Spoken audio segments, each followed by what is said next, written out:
nggak langsung interview sama orang Jepang, tapi saya itu langsung lolos. Oke, assalamualaikum warahmatullahi wabarakatuh.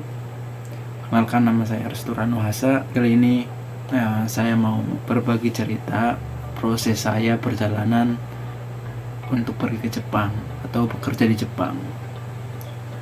Jadi sebelum pergi ke Jepang itu kita mempunyai proses, yaitu di Indonesia.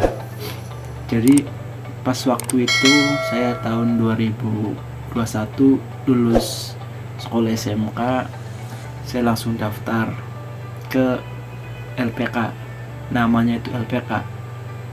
Nah, di LPK itu tempat pembelajaran bahasa Jepang.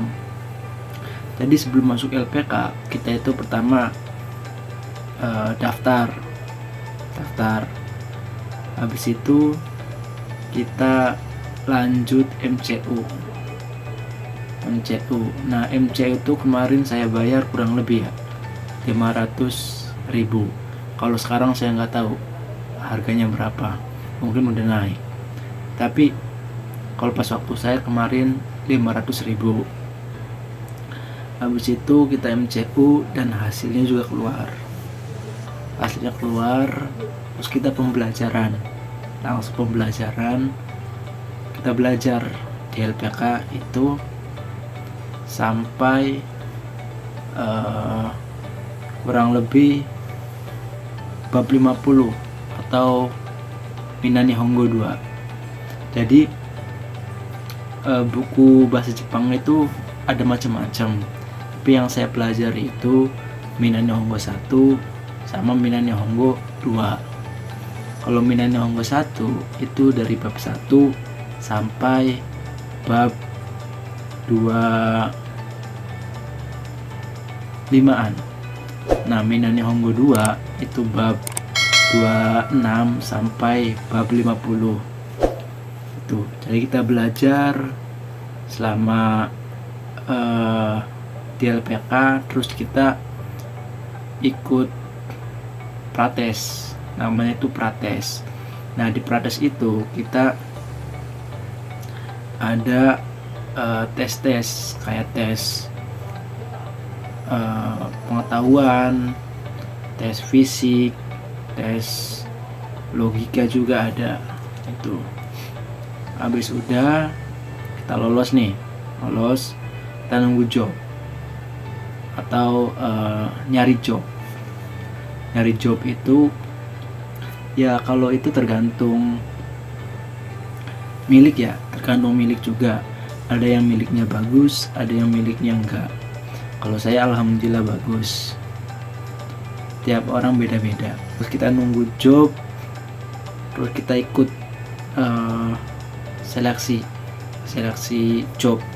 Alhamdulillah pas waktu saya pribadi kemarin itu saya nggak langsung interview sama orang Jepang, tapi saya itu langsung lolos tanpa interview sama orang Jepang.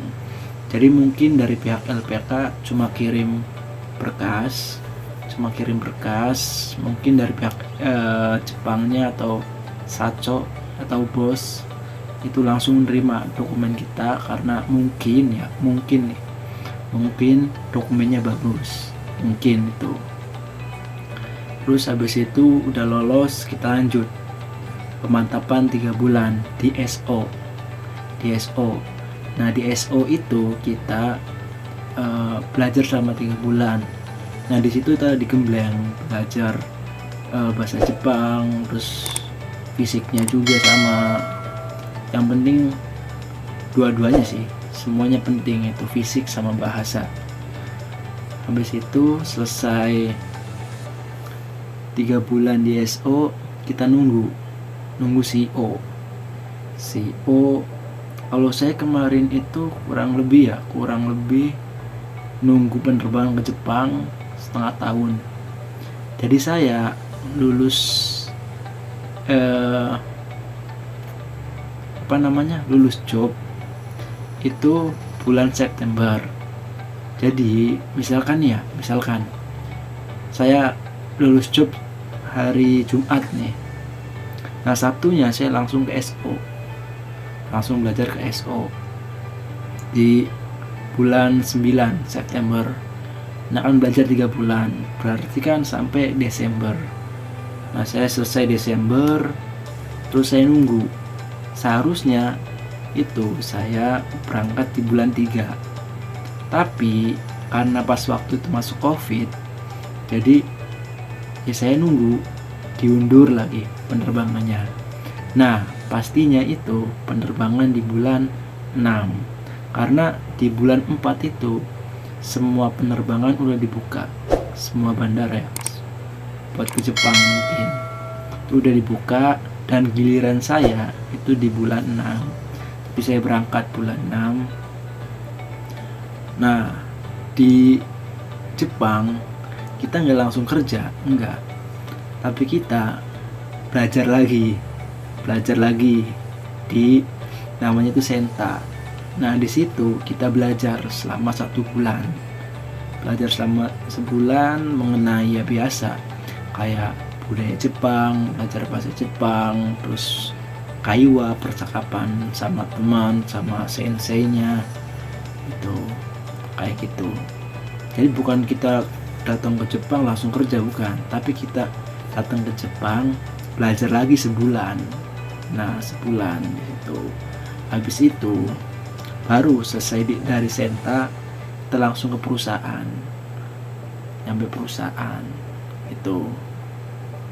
Jadi mungkin ya proses ke Jepang itu ada yang gampang, ada yang susah, itu tergantung milik juga sih, keberuntungan. Tapi kalau kitanya minta terus sama yang di atas, pasti bakalan dipermudah gitu.